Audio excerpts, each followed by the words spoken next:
ఒక సమాలోచన.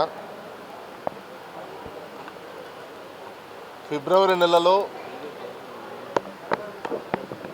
వైఎస్ జగన్మోహన్ రెడ్డి గారి ఆదేశాల మేరకు తెలంగాణ అసెంబ్లీ సమావేశాల్లో అక్కడి ముఖ్యమంత్రి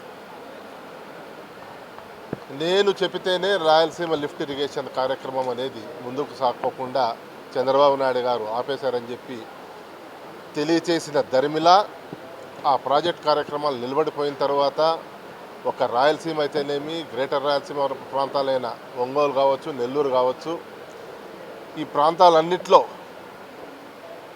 కూడా నీటిపారుదల ప్రాజెక్టులు ఏవైతే ఉన్నాయో వాటన్నిటికీ ప్రాణాధారం ఇవాళ ఇది రాయలసీమ లిఫ్ట్ ఇరిగేషన్ ప్రాజెక్ట్ అన్నది.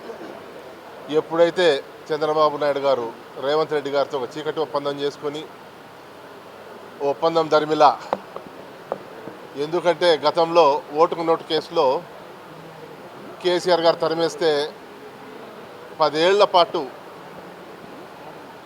విభజిత ఆంధ్రప్రదేశ్కు రాజధానిగా హైదరాబాద్ మీద హక్కులను కాలరాజేసి వచ్చేసిన వ్యక్తిగా ఇవాళ తన శిష్యుడని చెప్పుకుంటున్న రేవంత్ రెడ్డి గారు ఏం బ్లాక్మెయిల్ చేసినారో, మళ్ళీ ఏం బెదిరించినారో ఆ కార్యక్రమం లేదని చెప్పి ఆయనతో చెప్పడము, ఆయన సాక్షాత్తు తెలంగాణ పార్లమెంట్లోనే దాన్ని తెలియజేయడము. ఏమనుకుంటున్నారు రేవంత్ రెడ్డి గారు కానీ చంద్రబాబు నాయుడు గారు కానీ? రాయలసీమ ప్రాంతం ప్రజలకు అస్తిత్వం లేదనుకుంటున్నారా? ఉద్యమాలకిల్లా అనంతపురం జిల్లా, మొత్తం రాయలసీమ ప్రాంతంలో ఏదైనా మొదలు పెడితే దాని ధ్వని ఢిల్లీ వరకు చేరిన సందర్భాలు ఉన్నాయి.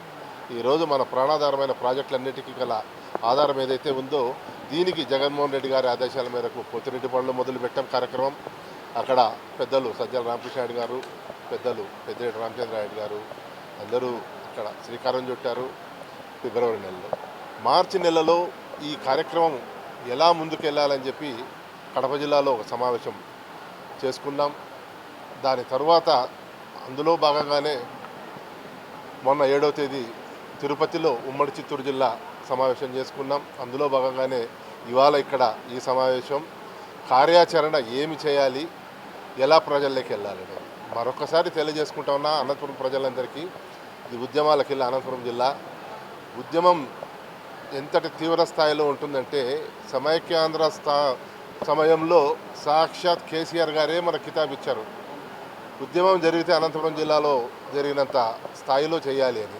కాబట్టి ఒక శత్రువు నుంచి ప్రశంసలు అందుకున్న మనము ఈరోజు ఈ రాయలసీమ సాగునీటి ప్రాజెక్టుల కోసం కూడా ఖచ్చితంగా అదే స్థాయిలోనే ఈ జిల్లాల్లో, రాయలసీమ జిల్లాల్లో, గ్రేటర్ రాయలసీమ జిల్లాల్లో కూడా పోరాటాలు జరుగుతాయి. కానీ అందులో భాగంగానే అనంతపురంలో కూడా అదే స్థాయిలో పోరాటాలు జరుగుతాయని చెప్పి ఈరోజు చుక్కానిగా అనంతపురం జిల్లాలో ఉన్న పోరాటాలు నిలబడబోతున్నాయని చెప్పి మా అందరికీ తెలియజేసుకుంటూ ప్రజల పట్ల మాకున్న బాధ్యత ఏదైతే ఉందో ఈ ప్రయోజనాలన్నింటినీ మనం పోరాటం ద్వారా సాధించుకుందామని చెప్పి పిలుపునిస్తూ ఈరోజు ఈ సమావేశం ఏదైతే తీర్మానాలు చేసిందో వాటన్నిటినీ బలపరుస్తూ మరొక్కసారి ప్రజల కోసం వైఎస్ఆర్ కాంగ్రెస్ పార్టీ తరఫున మేము ఖచ్చితంగా పనిచేస్తామని చెప్పి మీ అందరికీ తెలియజేస్తాం.